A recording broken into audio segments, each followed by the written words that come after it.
This channel does not promote any violent, harmful, or illegal activities. All content provided by this channel is meant for an educational purpose only. দেখুন, শুরুতে বলেছিলাম যে ইতিহাসের পাতার থেকে বর্তমানের প্রেক্ষাপটে আজ মীর জাফরকে মাঝে মধ্যে বের করে নিয়ে আসব। এখন আবার সময় হচ্ছে মীর জাফরের কথা বলার, কারণ বালুরঘাটে সুকান্ত মজুমদারের বিরুদ্ধে হারের পর রাজ্যের কৃষি বিপণন মন্ত্রী বিপ্লব মিত্র আমাদের মীর জাফরের কথা ভাবতে বাধ্য করেছেন। জানেন তো, তিনি বলেছেন তৃণমূলেও নাকি চোর কাটা ছড়িয়ে রেখেছিলেন মীর জাফররা, যে চোর কাটা ফুটে তার জয়ের স্বপ্ন বা রথের টায়ার সেটা নাকি লিক হয়ে গেছে। অথচ বালুরঘাট লোকসভা আসনটা তৃণমূলের জন্য অত্যন্ত গুরুত্বপূর্ণ ছিল। এমনিতেই উত্তরবঙ্গ থেকে যত বেশি সম্ভব জেতা সেটা তাদের একটা টার্গেট ছিল।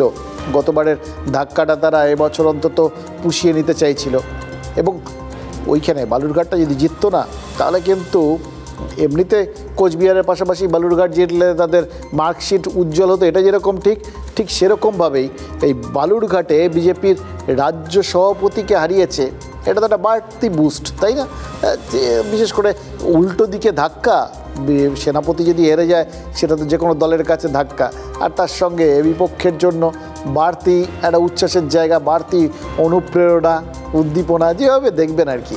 দেখুন, বিজেপির আসন বাংলায় কমিয়ে দিল্লিতেও কিন্তু মুশকিলে ফেলেছে তৃণমূল, কিন্তু বিজেপি রাজ্য সভাপতিকে হারাতে পারলে সেটা বোধহয় ওই টপিংসের মতো, বলার কেকের ওপর টপিংস যেরকম সেরকম। সেই জন্যেই তো 29টা আসনে জয় নিশ্চিত হয়ে যাওয়ার পরেও গণনার দিন মমতা বন্দ্যোপাধ্যায় বালুরঘাটে ওই যে হাটটা হয়েছে সেটার কথা বলছিলেন। তৃণমূল নেত্রী বলছিলেন যে বালুরঘাটে তৃণমূল প্রার্থী জিতে যাওয়ার পরেও নাকি ঘোষণা হচ্ছে না, ইলেকশন অবজারভার নাকি নিজের দায়িত্ব পালন করছেন না। শেষ পর্যন্ত অবশ্য গণনার রায় বিজেপির পক্ষেই যায়, সেটাই ঘোষণা করা হয়, তাকেই ঘোষণা করা হয় জয়ী, এবং নির্বাচন কমিশন থেকে সার্টিফিকেটও দিয়ে দেয়।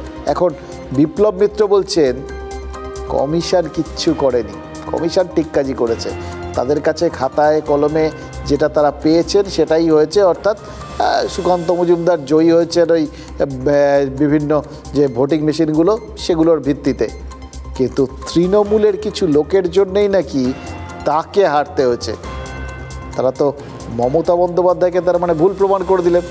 দল আর দলনেত্রীর বিরুদ্ধে যারা গেলেন তাদের মীর জাফর বললে কি তৃণমূলের খারাপ লাগবে?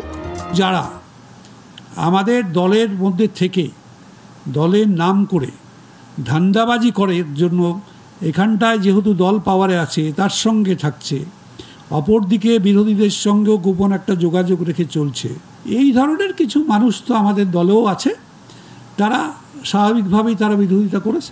বিপ্লব মিত্র যা বললেন তার কি ব্যাখ্যা হতে পারে? কিছু লোক কি গাছেরও খাচ্ছে তলারও কুড়োচ্ছে? দলে থেকে অন্য দলের থেকে যোগাযোগ, তার মানে তো শুধু যে এক দলে থেকে অন্য দলে যোগাযোগ রাখার কথাটা সৌমিত্র খাঁ বলছেন তা তো নয়, তৃণমূলের কিছু নেতাকর্মীও তার মানে দলে থেকে অন্য দলের সাথে যোগাযোগ রাখছেন। অবশ্য এই কথাটা একা বিপ্লব মিত্র না, দেবাংশু ভট্টাচার্যও বলছেন। তমলুকে বিজেপির ওই অভিজিৎ গঙ্গোপাধ্যায়ের কাছে হেরে গেছেন দেবাংশু।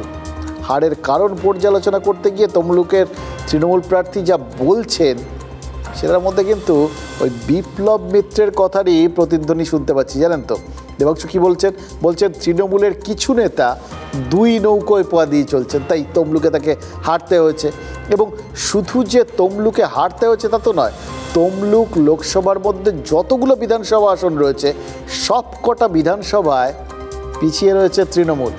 আচ্ছা, পূর্ব মেদিনীপুর জেলায় একটা বাদ দিয়ে সব কটা বিধানসভা তাদের হাতছাড়া হয়েছে, এটা তো একটা বড় ধাক্কা তৃণমূলের কাছে, যে নন্দীগ্রামে 1956 ভোটে মমতা বন্দ্যোপাধ্যায় হেরে যাওয়ার পর ওই শুভেন্দু অধিকারীর কাছে, তারপর থেকে তো এই পূর্ব মেদিনীপুরটা তো তৃণমূলের কাছে একটা প্রেস্টিজ ফাইট হয়ে দাঁড়িয়েছিল। সেই নন্দীগ্রামের তৃণমূলের জয়ের মার্জিন এবার 8000 ছাড়িয়ে গেছে। দেখুন, এই সমস্ত পরিসংখ্যান যদি ওই সব দু নৌকোয় পা দিয়ে চলা নেতাদের জন্য হয় না, তাহলে একটা প্রশ্ন আছে, তৃণমূল কি জেনে বুঝে পচা শামুকে পা দিয়েছিল? পূর্ব মেদিনীপুর তো আর 5টা জেলার মতো নয়, তৃণমূলের জাত শত্রু শুভেন্দু অধিকারীর জেলা, সেই জেলায় কি ভুল লোকেদের ভোট পরিচালনার দায়িত্ব দিয়েছিলেন মমতা বন্দ্যোপাধ্যায় আর অভিষেক বন্দ্যোপাধ্যায়রা, নাকি প্রার্থী নির্বাচনেই ভুল হয়েছিল, নাকি যাদের মানে ঠিকঠাক লোককেই হয়তো ভোট পরিচালনার দায়িত্ব দেওয়া হয়েছিল, কিন্তু তারা যে হঠাৎ করে তাদের মাথায় যে ওই মির্জাফরের আত্মা ভর করবে সেটা কেউ বুঝতে পারেননি আগে। এবার তমলুকে দেবাংশু কিন্তু সেই অর্থে আউটসাইডার, বাইরের মানুষ, কিন্তু কাঁথির উত্তম বারিক তিনি তো ভূমিপুত্র, জেলার প্রভাবশালী নেতা। দেবাংশুর হারের পেছনে যদি প্রার্থী পছন্দ না হওয়ার বিষয়টা থেকেও থাকে, উত্তম বারিক কেন হারলেন, তার হারের কারণ কি, এটাও কিন্তু তৃণমূলকে এখন বসে খাতা কলম নিয়ে হিসেব করতে হবে।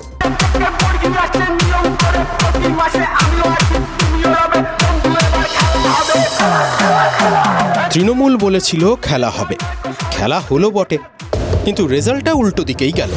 তমলুকে দুটো প্রেস্টিজ ইস্যু ছিল শাসকের, 1 অধিকারীগণ, 2 দুর্নীতি। তমলুক লোকসভার 7 বিধানসভা কেন্দ্রেই বিজেপি এগিয়ে গিয়েছে।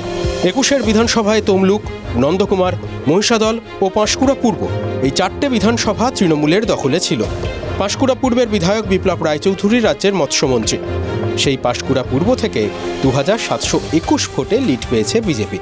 তমলুকের বিধায়ক প্রাক্তন মন্ত্রী সৌমেন মহাপাত্র। সৌমেন মহাপাত্রের বিধানসভাতেও 20,461 ভোটের লিড বিজেপির। আমার ব্যক্তিগতভাবে ধারণা অনেকগুলো জায়গাতে আমাদের এখনো রিপেয়ারিং করতে হবে। প্রত্যেকটা রাজনৈতিক দলে এমন কিছু কিছু মানুষ অবশ্যই থাকেন যারা সবসময় দু নৌকায় পা দিয়ে চলার চেষ্টা করেন, সেটা বিজেপির মধ্যেও আছে, সেটা আমার দলের মধ্যেও আছে। ওদিকে আমি রেগে আছি, বাট ক্ষমা করে দিলাম সৌমেন কুমার মহাপাত্র। খেলাটা কি তাহলে সৌমেন মহাপাত্রই খেললেন নাকি অন্য কেউ? দেবাংশু কারো নাম করেননি, তবে সেই নাম নাকি শীর্ষ নেতৃত্বের কাছে পাঠিয়ে দিয়েছেন। রক্তক্ষরণের মধ্যেই জ্বালা বাড়িয়েছেন জামানত জব্দ হওয়া সিপিআইএম প্রার্থী।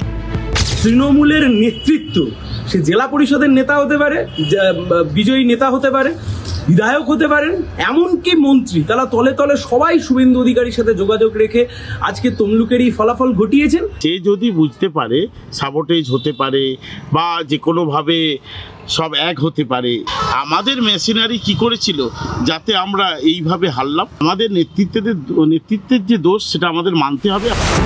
শুধু তমলুকের রক্তক্ষরণই নয়, হাতছাড়া হয়েছে কাঁথি লোকসভাও। 11 পরিবর্তনের পর এবারই প্রথম পূর্ব মেদিনীপুরের 2টো লোকসভাই তৃণমূলহীন। কাঁথি ও তমলুক লোকসভা কেন্দ্রে 14টি বিধানসভা। 14টি বিধানসভার 13টি বিধানসভাতেই পিছিয়ে রয়েছে তৃণমূল। কাঁথি লোকসভার একমাত্র পটাশপুরে লিড রয়েছে তৃণমূলের। 21 বিধানসভাতে রামনগরে 12,000-এর বেশি ভোটে জিতেছিল তৃণমূল। রামনগর থেকে জিতেই মন্ত্রী হয়েছেন অখিল গিরি। সেই রামনগরেও লোকসভার ফলে এগিয়ে গিয়েছে বিজেপি। পটাশপুর বাদ দিয়ে আর সমস্ত বিধানসভাতে দলের ভরাডুবি, এর কারণ নিশ্চিতভাবে দলীয় নেতৃত্ব যারা আছেন তারা খতিয়ে দেখবে। আমার বিধানসভায় আজ অবধি কোনোদিন কোনো নির্বাচন ডেফিসিট হয়নি, ঘাটতি হয়নি। ওদের কাছে অর্থটা খুবই কাজ করেছে। তাহলে যদি আমরা সেই দুটো নির্বাচনে অধিকারী পরিবারদের রুখে দিতে পারি, তাহলে আজকে আমরা রুখতে পারলাম না কেন? 16টি আসন আমরা 2026-এর নির্বাচনে জিতব, এটাই আমাদের অঙ্গীকার।